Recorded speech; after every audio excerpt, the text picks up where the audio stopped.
Now, ladies and gentlemen, yesterday we were treated to some theatrics by some illiterates from Siaya County and the Luo Nyanza community that held a presser calling upon the governor of Siaya County, Senior Counsel James Orengo, to apologize to the president of the day, President William Ruto, for criticizing him and more so embarrassing him in while he went to attend the burial of George Oduor, who was the bodyguard to uh, Raila Amolo Odinga. Now, this one has raised a lot of questions in regards to what is going to happen to James Orengo's political career, because as we speak right now, the members of County Assembly of Siaya County are to spend over the next 2 weeks crafting an impeachment motion of Governor James Orengo, which is currently to be funded by Raila Amolo Odinga and sponsored by William Ruto's PA, Farouk Kibet. Now, professionals from the Luo community have threatened to sponsor the impeachment motion against Siaya Governor James Orengo for criticizing the broad-based government. This comes days after Governor Orengo called out senior politicians over what he termed as a psychopathy to the government. In a statement issued on Wednesday morning in Nairobi, Nyanza Professionals organization dubbed Ramogi Professionals Caucus reiterated that the community Luo is united behind the Ruto Raila Pact for Development. We want to tell Siaya Governor James Orengo that we are not happy with these remarks at Oduor's burial on Saturday. As a community, we are united and fully support the broad-based government. This is the only way we can ensure we develop economically. We cannot be in opposition forever, Joshua Nyamori, RPC chairman, said. If we continues, and I continue. He says, if we continue, then we are going to impeach him. Those were the remarks. Now, this morning, another intel coming to us, we are being told that one out of 30 Siaya County MCAs plus the clerk, deputy speaker of the national of the Siaya uh, assembly, the sergeant at arms speak and the speaker to sleep at Chungwa House for the next 7 days ahead of James Orengo's impeachment. I think if there are miscalculations that Raila and the team can do right now, is fund an impeachment motion against their loyalties. Somebody like James Orengo treated to theatrics of impeachment is not something that we all should be even be thinking about. I mean, ODM party will have lost its forefront general. Yes, we don't refute that mzee James Orengo amezeeka as of right now. He is not the charismatic guy that was there before. But the intellectuality that this guy holds within the party ODM makes him one of the key pillars of the ODM party. And if Raila Amolo Odinga and his cronies will succumb to the pressures from one Farouk Kibet to impeach James Orengo, then that will be the end of Raila Amolo Odinga's dominance even in Nyanza region. Let me tell you one thing.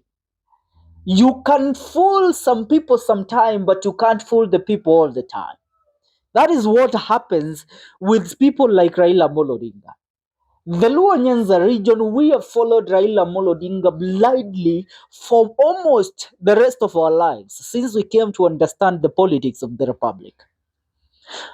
But we have followed him, having hopes that one day Raila Amolo Odinga will give a supporting hand to a brother who is within his circles so that they can become the flag bearer of the ODM party and they can run the show within the ODM party, because ODM is a party that has survived every tide and every storm that has tried to hit it for several years. Remember, this year the ODM party was celebrating 20 years since its existence. Are we together? Now telling us that they are going to impeach Governor James Orengo. And remember, Before this comes into action, Governor James Orengo, we are being told that he was called by Raila Molodinga. And it was not him alone. Him and the Secretary General of ODM party, Edwin Sifuna, they were called by Raila Molodinga to sit down, have talks, and come into agreement on how they're going to continue working with the government of President William Ruto. But Orengo walked out on Raila Molodinga. The moment they told James Orengo to go and make a public apology for what he said against the president during the burial of George Odwor on Saturday last week. James Orengo asked Raila Molodinga, of all the things you could have told me to do, you are telling me to apologize to William Ruto? It has come to an end James Orengo came to a decision that this is not good for me. And it's about time now I also show Raila Molodinga and the team that I am capable of running my own show without them interfering with me. Are we together? Now, James Orengo is currently, Raila Molodinga, after the theatrics that he was treated to when he called James Orengo and James Orengo walked out on him, now they have called the members of county assembly from Siaya County, and they are convening at Chungwa House for the next 7 days at the ODM House. They are convening there for the next few days, and the mission is to craft an impeachment motion against Siaya Governor James Orengo. They are planning. They want to launch an attack that James Orengo won't survive. It is said that once they start the impeachment motion, it is going to take place. In just 2 weeks, James Orengo will be out of office. Is this the government that Raila Molodinga chose? Just because we are in disagreement, the next step that you can take is to hire cronies to go ahead and threaten me with an impeachment motion? It's a question that we are asking. Now remember, if James Orengo is impeached, then Raila Amolo Odinga's brother Oburu Odinga stands a chance to go ahead and vie for the gubernatorial seat ahead, in the 2027 general election.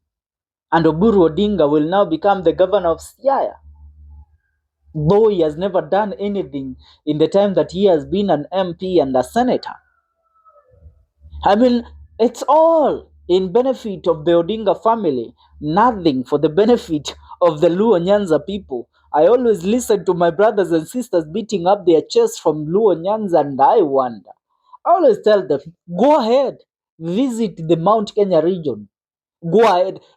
You see those people in the Mount Kenya region who you point fingers at? Go ahead and visit them. My brothers, that is when you will understand that we as the Luo Nyanza region people have lived for decades singing praises to people that never cared about our development, never cared about creating jobs for our youth. I have visited the Mount Kenya region, and I tell you, my friends, if you visit that region, you will realize the reason why those people don't care about psychopathy. They care about development. And that is why they decided to kick out people like Akina Uhuru Muigai Kenyatta. Because Uhuru Muigai Kenyatta changed and decided that he is not going to continue funneling developments into the mountain. For now, that's what's up. Tell me what you think about this, the impeachment of Governor James Orengo. I want to read a few comments of what people are saying. I see one here saying, I have predicted that one of the casualties of the broad-based merger will be both UDA and ODA. Both parties are going to fall. There is a wind of change in Kenya, and those that position themselves on the wrong side will perish. Osama anasema the revolution that is coming after Orengo fully becomes a rebel will be a thunderstorm. Wangare Mugweru anasema Orengo, welcome to the third liberation. Betty Kagori anasema washenzi sana. Muremi Simon anasema this is why ODM has never been an option for better governance. Jane Madenge says unfortunate move, but Orengo is on the right side of history. Time will tell, and it won't be very long. I see another one here saying correction. It should be 30 out of That one. Raila Conman knows no loyalty. Ruto Kasongo knows no forgiving. Orengo is another orangutan hunted and drawn out as a sacrifice to the false gods. May the Lord save this nation. Kenya Kwanza has committed so many sins more than its puberty hairs. Zach says you played with fire. Somebody here says things are boiling nicely, and I really agree, things are boiling nicely. What is your take, my follower? And what is your take in regards to the current analyzation, in regards to James Orengo's impeachment? For now, see you in our next video. Subscribe.